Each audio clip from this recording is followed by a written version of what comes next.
Welcome to another edition of Panther Sports Talk right here on WIU. Today's program, we're going to focus on the Austin Peay game coming up on Thursday night down in Clarksville. Also a season preview of swimming, which kicks off this Saturday at the Panther Pool. All that and much more right here on Panther Sports Talk.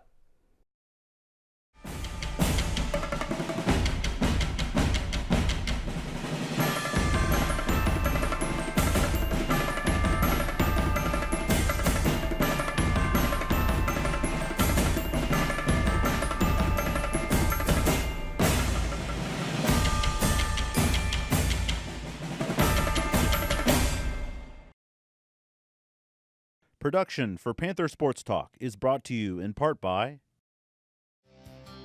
Johnson's Automotive Service is a proud supporter of Panther Sports on WEIU. Johnson's is a complete car facility for all your automotive repair and maintenance needs.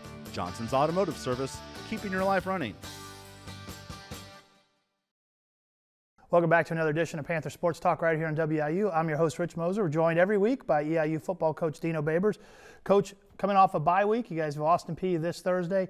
I guess take everybody through the routine, the first bye week you guys had this season, and a little bit different than last year. And I think that you kind of have got some rhythm going, and you've always talked about between games 4 and 6 is when this offense is going to find its stride.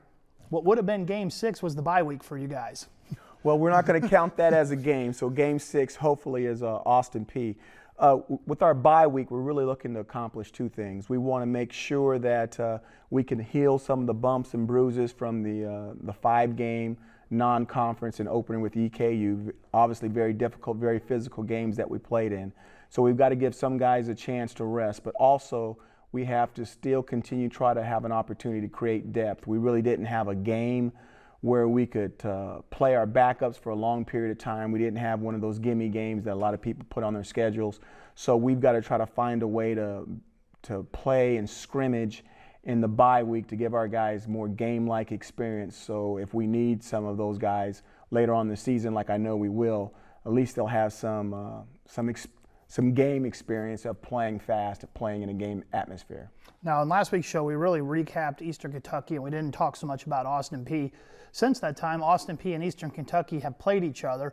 Since you guys had already played Eastern Kentucky and knew kind of their strengths and weaknesses on offense and defense, does that help you now when you look at that Austin Peay film? I know you've seen other games of Austin Peay, but does that one maybe help narrow in on some certain things better than other games? It really does. We really didn't know what we were getting with Austin Peay. Obviously, Eastern Kentucky went down there and had a really, really good game against them. And the game was really close in the first half, but they kind of pulled away from them in the second half. They were really focused on running the ball on them, not so much trying to put the ball in the air.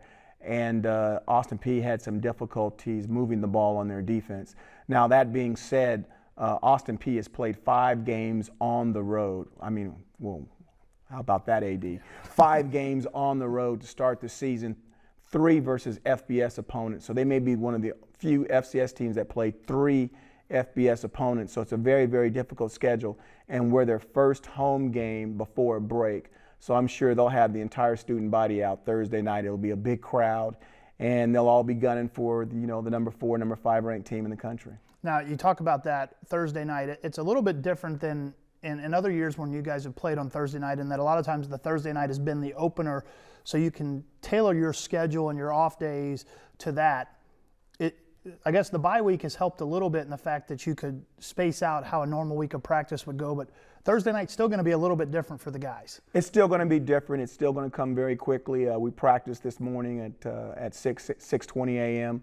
And I mean, that's it. I mean, so they'll come in, they'll do afternoon meetings today, and then we'll get on the bus on Wednesday, and then we have to sit around all day long Thursday at the hotel. So it's going to be different.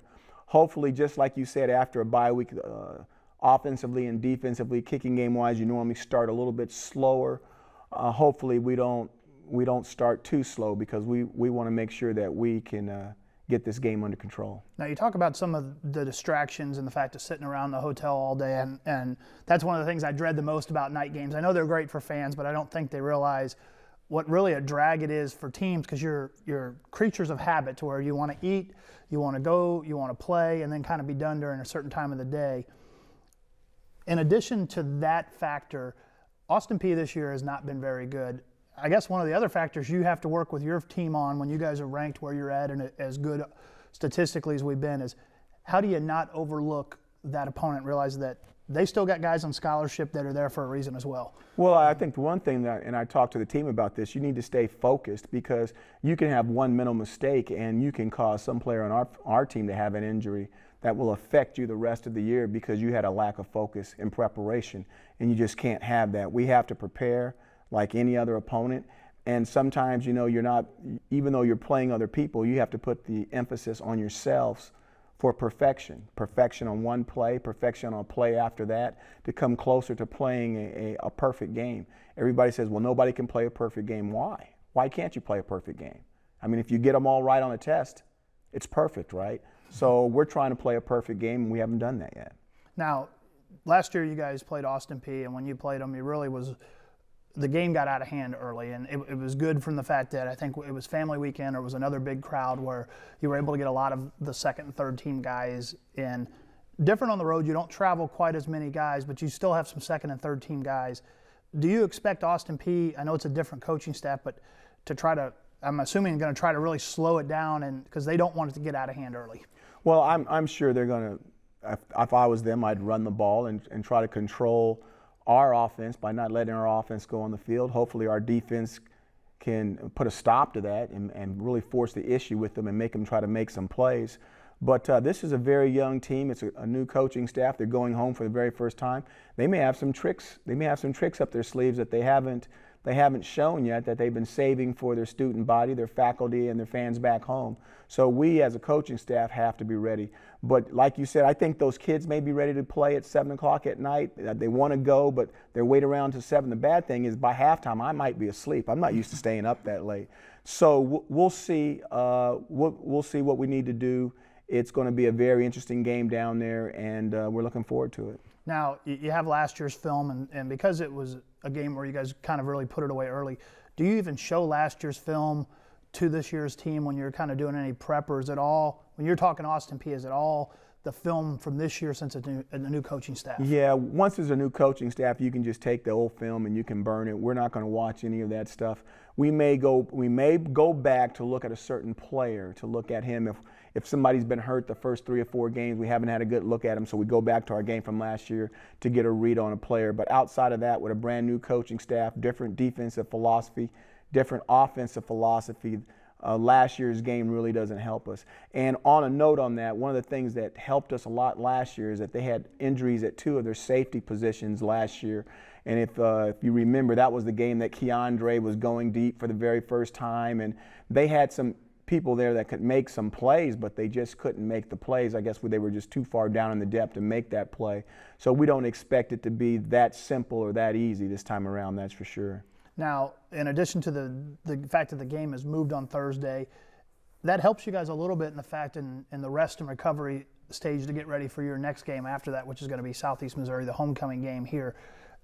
Do you now already look ahead and how you're going to set up practice to give guys some time off, or will you evaluate a little bit based on how the game on Thursday goes? You've got to evaluate on the game. If the game doesn't go our way, we may practice every single day before SEMO. If it happens to go our way where we feel good about what happened, we may eliminate some practices.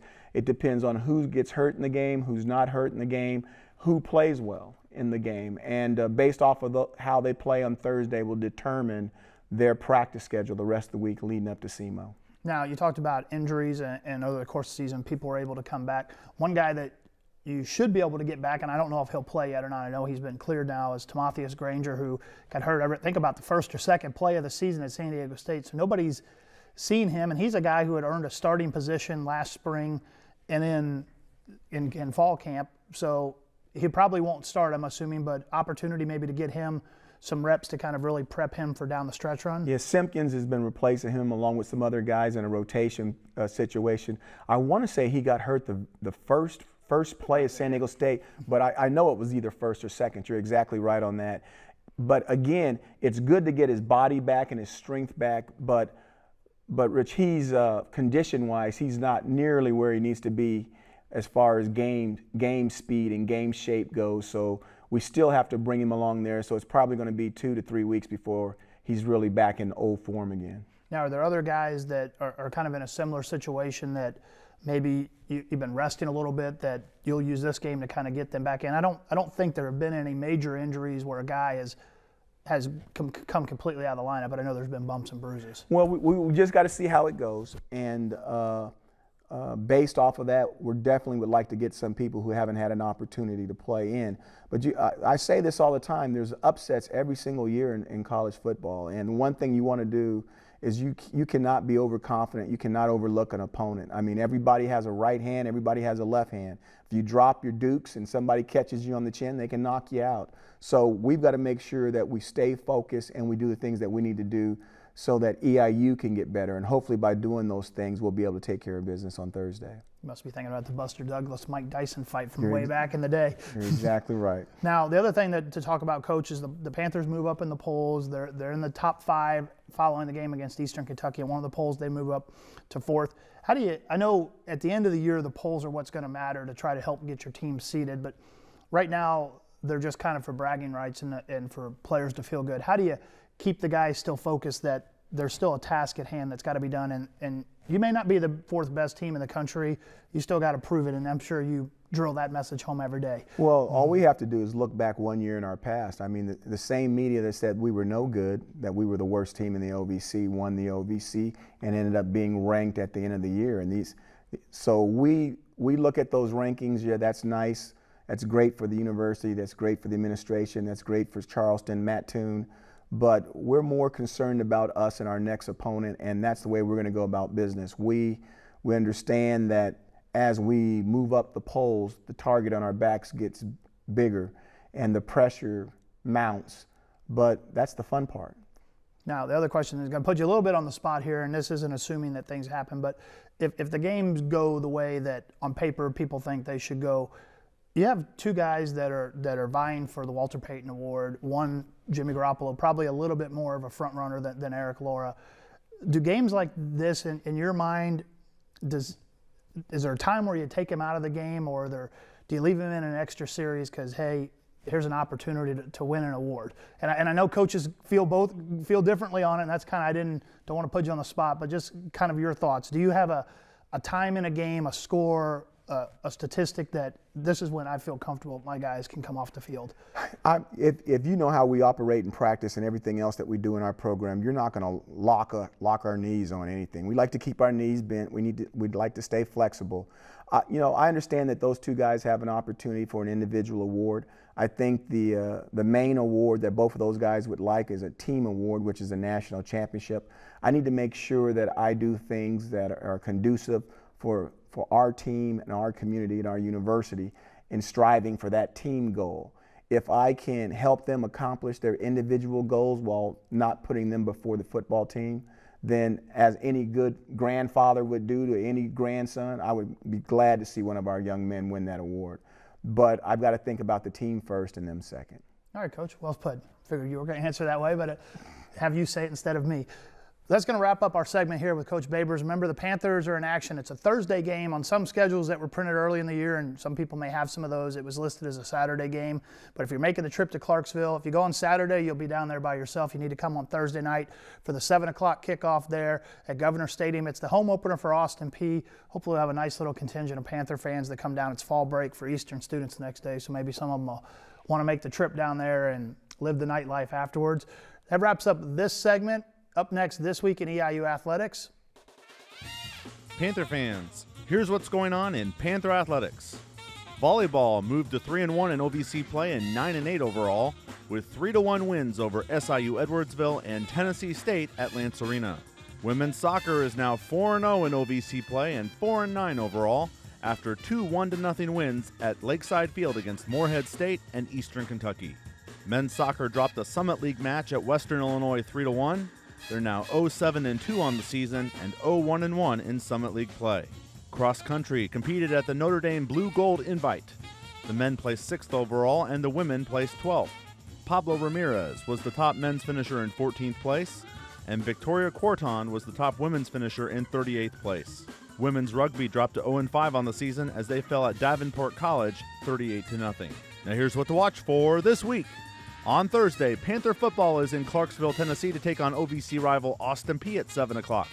You can listen to that game on Hitmix 88.9 WEIU, or you can watch it online at the OVC Digital Network. On Friday, volleyball is in Moorhead, Kentucky to take on OVC rival Moorhead State at 6 o'clock. And women's soccer is in Clarksville, Tennessee to take on Austin Peay at 7 o'clock. On Saturday, men's tennis is in Carbondale, Illinois for the Southern Illinois Tournament. Women's tennis takes part at the ITA Regionals. Women's rugby is in Knoxville, Tennessee to take on Tennessee at 12 o'clock. Men's and women's swimming open up the new season at Patavan Pool at 1 o'clock. The women take on Butler, and the men compete in an inter-squad meet. Volleyball continues action in the OVC on the road at Eastern Kentucky at 1 o'clock. And men's soccer with a Summit League match at IPFW at 7 o'clock. On Saturday, women's soccer is in Murray, Kentucky to take on Murray State at 1 o'clock. And men's and women's golf begin a 3-day run in Clarksville, Tennessee at the Austin Peay Fall Invite. For Panther Sports Talk, I'm Ramin Karbasioun. Welcome back to Panther Sports Talk. We now turn our attention to the pool, where the swimming team will open up their season this Saturday at Patavan Pool at 1 o'clock. The men in an inter-squad meet. The women will face Butler. We're going to wrap up the show after that piece with some of the highlights from the first 5 games of the football season. We'll be back next week right here on Panther Sports Talk. Reminder, Thursday night you can catch the football game, 7 o'clock kickoff on the Panther Football Radio Network. Thanks for watching, everybody.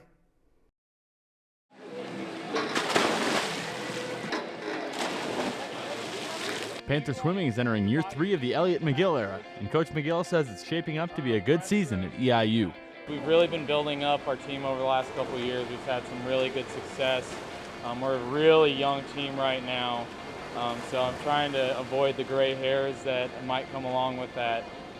But they're a very talented, hardworking group, and we've had a really good first 5 weeks of the season. We're really excited to move forward. One of the senior leaders on the men's side this year is Colin McGill, who, as his name would suggest, has a special relationship with the coach. It's a little different. I mean, it takes a little bit getting used to. There's a couple growing pains.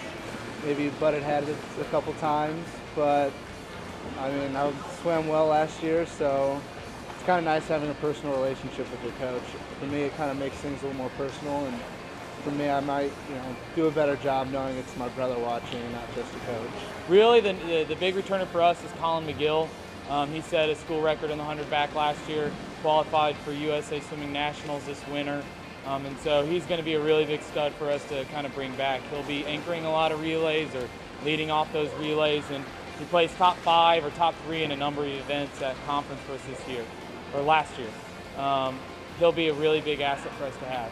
Yeah, that's something we did from the get-go, was before we have a conversation, maybe like, all right, I'm talking to you as a brother right now, or I'm talking to you as a coach right now. Kind of getting that out of the way before we discuss anything is kind of a big step we had to take. The Panther men sport a young squad this year with several freshmen coming in. Coach McGill says he's ready to see which newcomers step up as leaders this year. We lost 6 seniors from last year's squad.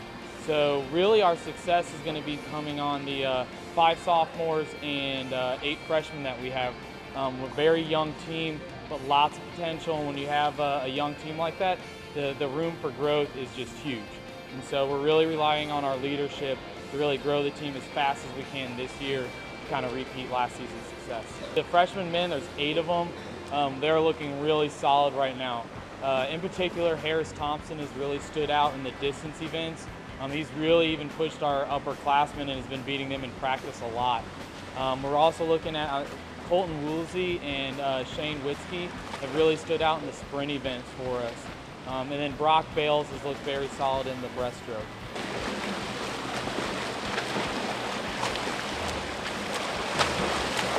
The women's team looks to be led by several veterans,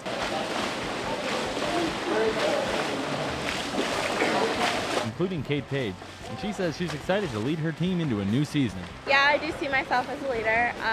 Just, trying to help out like the underclassmen, helping them with drills, techniques, cheering them on, like, come on, you can do it. Just, little things like that. The really exciting thing about the women is we only lost 2 seniors. They were 2 record holders, they were 2 very valuable seniors, but 8 new freshmen returning all of our sophomores. I think for the women, we have 15 out of our 22 women are underclassmen. So again, very young team, but massive amounts of depth in almost every single event. which will really make us competitive at dual meets. At the end of last year, I was really close to a senior national cut in the 100 fly. So I'm going to be trying to go for that cut at this invite in November around Thanksgiving. See if I go that. If I do, then I'll be swimming in the national meet in December, the first weekend then.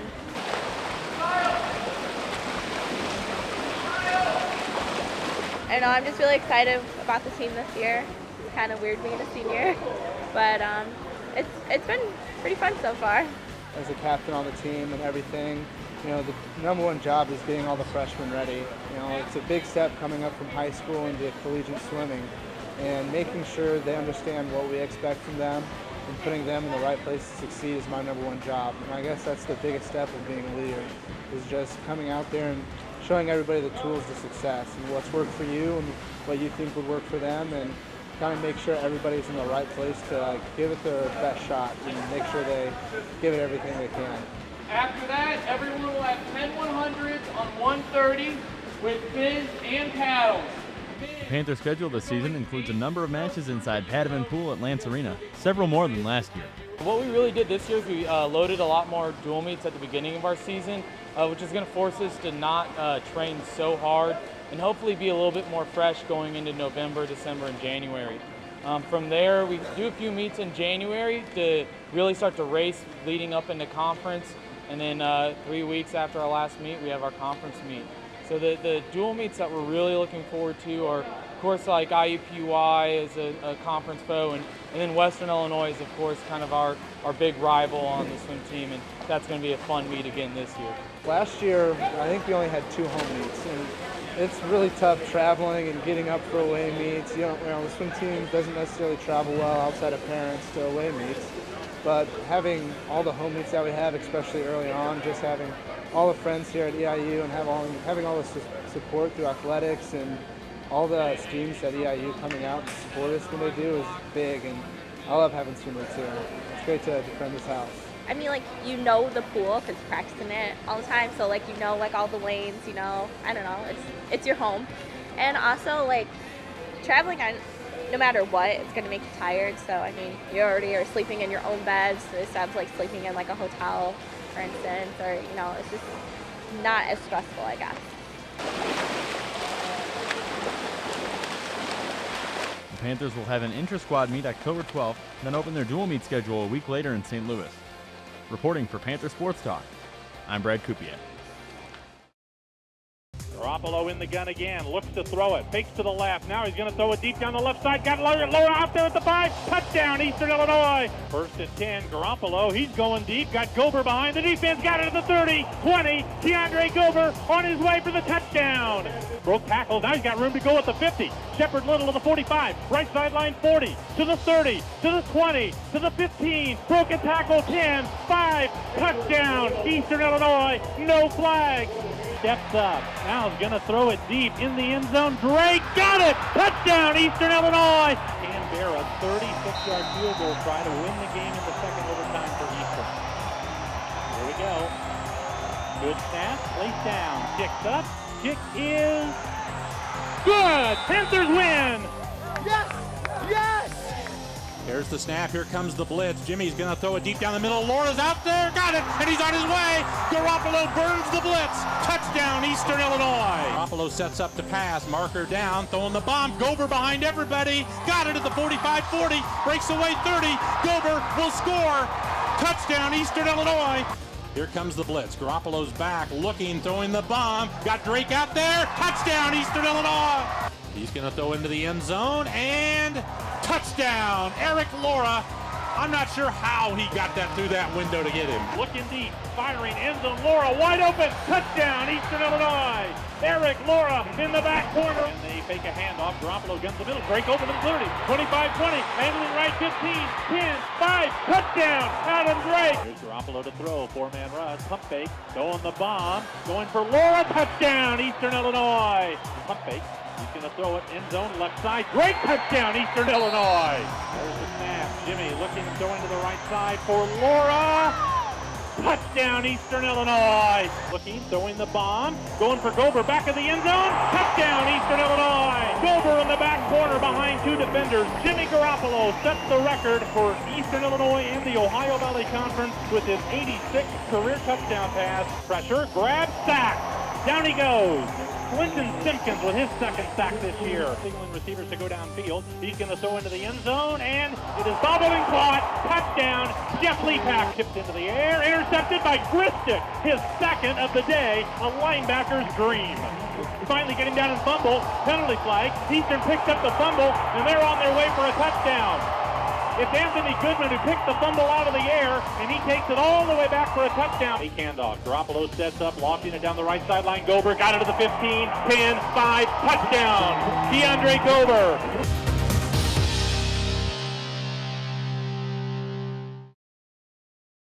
Production for Panther Sports Talk is brought to you in part by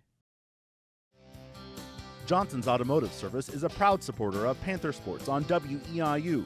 Johnson's is a complete car facility for all your automotive repair and maintenance needs. Johnson's Automotive Service, keeping your life running.